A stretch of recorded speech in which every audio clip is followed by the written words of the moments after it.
Hadirin yang kami hormati, acara selanjutnya adalah sambutan, pengarahan, dan pembekalan dari Ketua Umum DPP APRI sekaligus sebagai Presiden Gubernur Bakti Nusantara Bapak Dr. Ali Masun Atmo M.Yomen. Kami persilakan.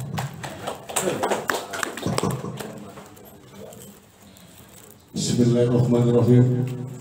Assalamualaikum warahmatullahi wabarakatuh. Selamat siang, salam sejahtera untuk kita semua. Salam Om Santi, Santi Om, Namo Buddhaya, Santi Rahayu. Yang saya hormati dan saya muliakan senior saya, Dr. Haji Subur Tiono, Ketua Dewan Penasihat APRI Jawa Barat. Tapi beliau juga Ketua Paguyuban Pasundan, aktivis Pasundan. Nama Sunda, nama Jawa tapi aktivis Pasundan. Itu kan sama dengan Combro, Mistro. Yang saya banggakan Ketua DPW APRI Provinsi Jawa Barat Bapak Ridwan Sudirmansyah beserta Sekretaris Pak Kuswanto. Jadi kalau Pak Gus itu modelnya militer, memang dia militer. Jadi nggak perlu canggung kalau beliau kaku banget sampai nanti Pak. Ya. Yang saya banggakan senior saya Mas Agus Suprihadi. Ternyata beliau ini senior saya di Universitas Brawijaya Malang, Kepala BPJS Ketenagakerjaan Cimahi Bandung Barat beserta Bu Eni ya. Kawan-kawan sekalian, Ketua DPD APRI Kabupaten Kota se-Jawa Barat beserta jajaran, Ketua DPC Lembang, dan hadirin yang saya muliakan. Marilah kita selalu bersyukur kehadirat Tuhan Yang Maha Kuasa Allah Subhanahu wa Ta'ala, karena sekarang ini di negeri kita lagi krisis. Bersyukur. Jadi banyak orang termasuk pejabat tinggi masih fakir, miskin. Oleh karena itu saya hadir di Cimahi ini dalam rangka untuk membangkitkan rasa syukur kita kepada Tuhan dalam bentuk apa yang bisa kita lakukan untuk masyarakat, bangsa dan negara. Kemudian kedua, saya sampaikan minal aidin wal faizin, selamat Idul Fitri 1442 Hijriah. Mohon maaf lahir dan batin. Mudah-mudahan kefitrahan kita akan selalu terjaga dan dikehendaki Tuhan ketemu Ramadan 1443 Hijriah 1 tahun mendatang. Bapak Ibu sekalian yang saya hormati, yang pertama yang ingin saya sampaikan khususnya kepada Dewan Pimpinan Wilayah dan Dewan Pimpinan Daerah Kabupaten Kota se-Jawa Barat adalah kita semua punya panggilan tanggung jawab dan kewajiban di tengah krisis kesehatan dan resesi ekonomi yang hari ini masih dialami oleh negara dan bangsa kita. Untuk itu saya minta tidak pernah putus asa untuk mendorong kebangkitan ekonomi dan usaha pedagang kaki lima di seluruh Jawa Barat. Sebagaimana saya sampaikan di RRI menjelang Lebaran kemarin,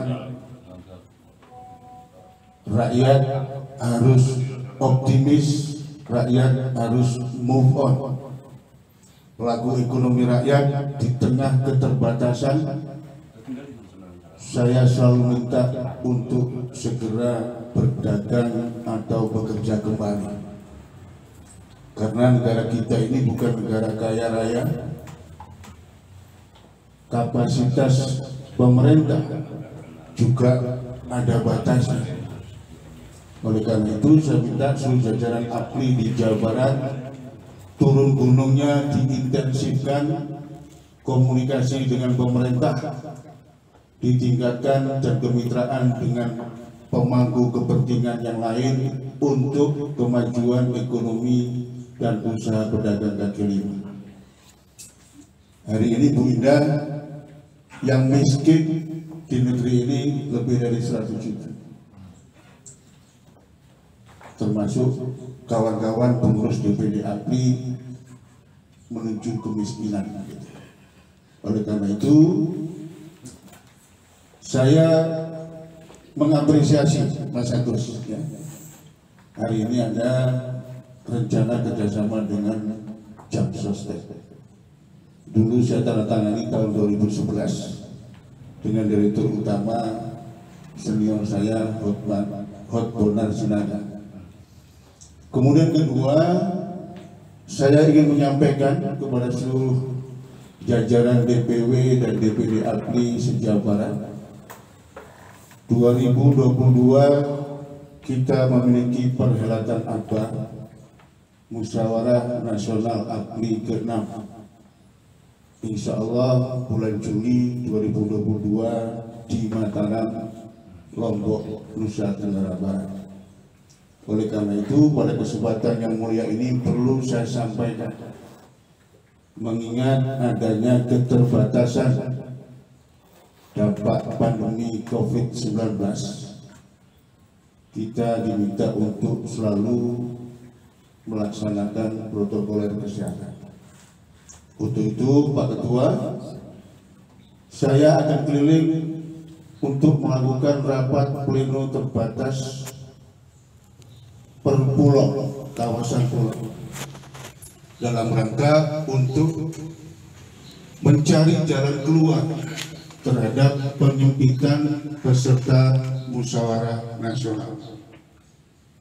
Jadi kalau di ADART kita itu peserta munas itu 2 utusan, 2 peninjau dari Dewan Pimpinan Wilayah Provinsi, 2 utusan, 2 peninjau Dewan Pimpinan Daerah Kabupaten Kota. Mengingat adanya keterbatasan dan kita tidak boleh melanggar ADART, maka akan saya lakukan rapat pleno terbatas per kawasan pulau. Untuk penyederhanaan peserta Munas ke-6, insya Allah bulan Juli 2022 di Lombok, Nusa Tenggara Barat.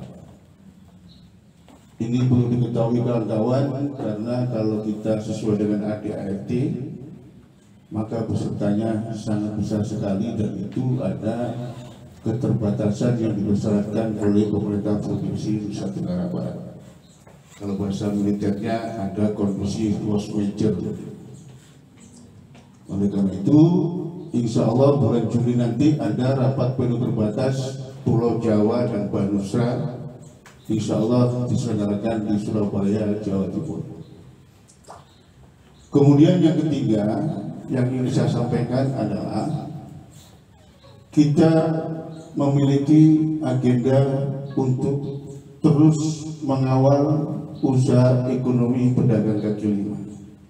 Saya dapat banyak laporan bahwa di beberapa kabupaten kota, termasuk yang awalnya puncak karena APRI ke-28 akan kita adakan Nusantara Expo BKL UMKM di Batam, Kepulauan Riau, tanggal 6 sampai 8 Agustus 2021. Itu akhirnya tertunda karena zona merah di Kota Batam COVID-19. Oleh karena itu, saya minta kepada kawan-kawan untuk lebih mengintensifkan komunikasi dengan pemerintah. Yang mendasar dan yang paling penting, pedagang kaki lima diberi kesempatan untuk berdagang atau berusaha. Kenapa demikian? Karena daya tahan ekonomi kawan-kawan PKL dan pelaku ekonomi rakyat itu bagus. Daya tahannya hanya day-to-day, hari per hari. Hari ini Pak Ridwan, walaupun pandemi, Dr. Subur karena beliau masih punya gaji pensiunan, jadi masih bisa senyum, masih bisa beli rokok, masih bisa ngopi dan gogo-gogo. Tapi kalau pedagang kaki lima begitu tidak bisa berjualan 1 minggu saja, itu sudah mengganggu semua tata perekonomian keluarga. Oleh karena itu, hari ini saya selaku Ketua Umum memberikan kelonggaran kepada kawan-kawan DPW dan DPD APRI Kabupaten Kota untuk merajut kemitraan dengan siapa saja yang bermanfaat bagi usaha ekonomi pedagang kaki lima. Untuk itu Bu Dewi, Cianjur, dari Subang, dari Purwakarta, dan yang lain saya minta turun gunung. Dan saya akan keliling di Jawa Barat. Saya minta ada bukti di lapangan bahwa kawan-kawan ini bekerja real untuk pedagang kaki lima. Kemudian yang keempat yang ingin saya sampaikan terkait dengan BPJS Ketenagakerjaan. Saya tanggal 5 besok ke Jogja bersama Ketua DPD RI, juga seniornya Mas Agus, Lanyala Mataliti, dalam kerangka turun gunung pendampingan ekonomi rakyat selama 2 hari di Yogyakarta.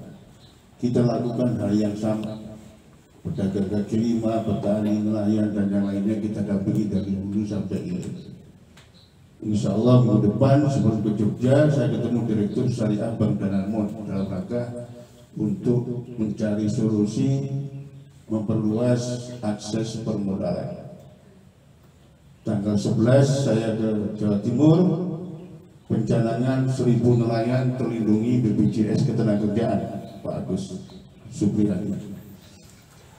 Intinya adalah sepanjang iuran 16.800 tadi saya dengar plus tabungan hari tua ya, jadi 20.000 itu tidak membebani pedagang kaki lima, dan mereka secara sadar ingin melindungi dirinya, juga menjamin kenyamanan keluarganya. Kawan-kawan silakan bekerja, saya restu. Meskipun pada ujung dan akhirnya harus ada legal standing Pak Agus, harus ada perjanjian kerjasama. Kenapa itu penting? Saya tidak ingin organisasi ini namanya rusak karena ulah oknum. Saya tidak ingin Pak Ridwan nanti ada anggota kita, mohon maaf, kecelakaan misalkan, kemudian dia ngeklaim ke jam sostek atau BPJS Ketenagakerjaan ternyata tidak terdaftar, kan sudah bayar iuran. Oleh karena itu saya minta ke jam sostek, tatkala ada aplikasi pembayaran secara online, mohon dibuat subdomain Asosiasi Pedagang Kaki Lima, sehingga untuk memperkecil kemungkinan penyalahgunaan oleh kawan-kawan. Apalagi sekarang semuanya lapar Pak Agus, ya, semuanya lapar, kebutuhan keluarga nggak bisa ditahan, dan kalau ada penyalahgunaan, kata sesepuh dan senior saya, kalau lapar mencuri juga nggak apa-apa. Begitu Pak Subur ya. Oleh karena itu saya minta ini harus digarisbawahi. Saya tidak ingin apa yang ada pada kerjasama dengan Antagraha, penyalahgunaan di mana-mana terjadi di BPJS Ketenagakerjaan. Oleh karena itu silakan, tadi Pak Ridwan dengan gaya cowboynya walaupun sudah berbau tanah gitu. Targetnya berapa Pak Ridwan? 100 per desa. Berarti harus ada 580.099 keanggotaan atau hampir 600.000, BPJS ketenagakerjaan di 5.899 desa kelurahan sejawar. Saya tanya itu bukan untuk mentarget Pak Ridwan, tapi saya ingin sampaikan kepada Pak Agus dan Bu Eni, nanti tak kala Pak Ridwan melaporkan ke saya sudah ada 50.000 Pak Ketua Umum, saya akan komunikasi dengan Dirut BPJS dan Dewas. Saya minta CSR-nya dikasih ke pedagang kaki lima, ada permodalan yang bisa diakses oleh PKL dari BPJS Ketenagakerjaan. Saudara-saudara, saya paham betul perut buminya BPJS Ketenagakerjaan yang swasta. Oleh karena itu, saya berharap ini juga diperhatikan. Jadi tatkala itu memang keringatnya rakyat, kembalikan ke rakyat. Jangan dikasih ke ngomong rakyat. Kemudian terkait dengan potensi ekonomi yang bisa direngkuh oleh kawan-kawan dan organisasi, silakan diatur. Jangan sampai timbul persoalan. Ya. Saya tidak mau gara-gara 7% dari total iuran kemudian rebutan kue yang tidak begitu besar, kemudian bisa merusak soliditas organisasi. Saudara-saudara dan Bapak Ibu sekalian yang saya hormati, kemudian yang terakhir yang ingin saya sampaikan, saya memang tinggal 1 tahun 2 bulan menjadi ketua umum. Ya, 2022 saya lengser ke Prabon dari Asosiasi Pedagang Kaki Lima Indonesia. Nanti Pak Ridwan mau menyalurkan diri ketua umum. Dan saya minta 27 kabupaten kota mendukung Pak Ridwan calon ketua umum DPPAP 2022-2027. Oleh karena itu saya tidak ingin meninggalkan persoalan di asosiasi.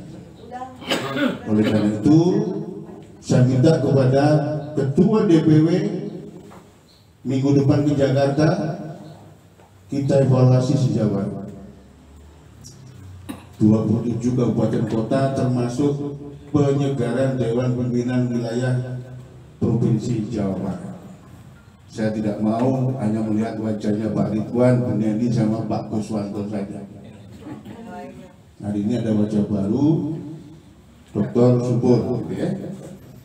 Harapan saya peluang-peluang yang ada sampai UNAS nanti harus kita eksekusi untuk rakyat.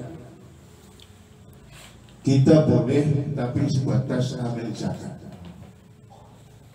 Jadi kalau bahasanya Gusmus, ojo kemaruk, gitu ya. Karena saya orang Jawa, Pak Subur ya, ojo kemaruk. Kalau kemaruk jadi hakim miskin sampai mati. Saudara-saudara, Bapak Ibu sekalian, setelah itu saya memang hari ini lagi fokus untuk mengelola Koperasi Gumbergah Sakti Nusantara. Saya selaku ketua umum dan kita memiliki 5 klaster spesifik ekonomi rakyat. Jadi Pak Agus, pendampingan ekonomi rakyat hari ini di era digital itu harus dari hulu sampai hilir, harus klaster spesifik agar kita bisa mengikuti percepatan dinamika ekonomi digital. Yang pertama adalah klaster spesifik pertanian dan perkebunan. Monggo kalau teman-teman di Jawa Barat ada yang punya tanah luas untuk dibuat pertanian organik, untuk dibuat jahe merah, jahe raksasa, atau talas putih, ya, monggo disampaikan ke kami dan nanti kita kelola secara bisnis dan profesional. Demikian juga sektor perkebunan. Kedua, sektor perikanan. Kami punya pilot project di nelayan di Lamongan, Rajungan, dan insya Allah Juli Agustus sudah running untuk menampung rajungan dari Maluku, Papua, NTB, Kalimantan dipusatkan di Lamongan, Jawa Timur. Nanti kita cloning di wilayah lain, di daerah dan sektor perikanan yang lainnya. Kemudian yang ketiga, klaster pasar tradisional. Nah ini Pak Agus harus masuk di pasar. Di pasar itu ada sekitar 14 juta pedagang dari 14.000 pasar tradisional di seluruh tanah air.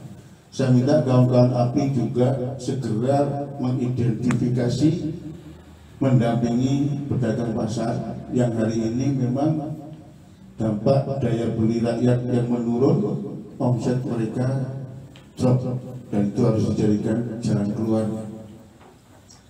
Yang keempat, sektor pariwisata. Pak Cahya ini kan sering muncul di Facebook, mungkin tangannya banyak di Purwakarta. Kalau ada 2-3 hektar begitu bisa dipakai untuk membuka pariwisata waterboom, silakan disampaikan ke kami. Ya. Kemudian terakhir adalah klaster lembaga keuangan.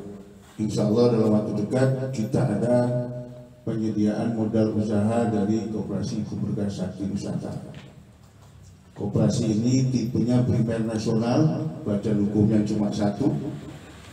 Di tingkat kabupaten ada kantor cabang, di tingkat provinsi ada kantor wilayah. Monggo kalau teman-teman mau terlibat, monggo, tapi hatinya harus zuhud. Bukan untuk diri sendiri, tapi diutamakan untuk kemajuan ekonomi rakyat dan bangsa kita. Kemudian yang terakhir, saya berharap momentum hari ini menjadi sebuah kebangkitan APRI di Jawa Barat. Saya minta Purwakarta, selepas saya dari Jogja sebelum ke Jawa Timur, saya akan ke Purwakarta. Kalau Anda bisa pelantikan, saya lantik. Kalau enggak, saya ingin ditunjukkan di beberapa sentra ekonomi rakyat di Purwakarta. Karena sekarang ini rakyat kita rindu sekali disapa, Pak Ridwan. Jadi new normal itu bukan gaya hidup baru, tapi kita diberi hikmah oleh pandemi ini untuk mereview kebiasaan, tradisi, tatanan nilai yang sudah lama kita tinggalkan, untuk diuri-uri kembali, ditumbuh kembangkan kembali. Oleh karena itu, Pak Ridwan dan semua ketua DPD juga harus komunikasi dengan penyelenggara vaksin COVID-19. Vaksin ini kayak putus nyambung begitu, Pak. Isunya menggelegar, tapi realitas lapangannya sangat minim sekali. Saya berharap dengan divaksinnya teman-teman PKL ada kepercayaan, perlindungan pada dirinya dan keluarganya, dan didorong selalu mematuhi protokol kesehatan. Jadi kalau ada pemerintah, bupati, wali kota melarang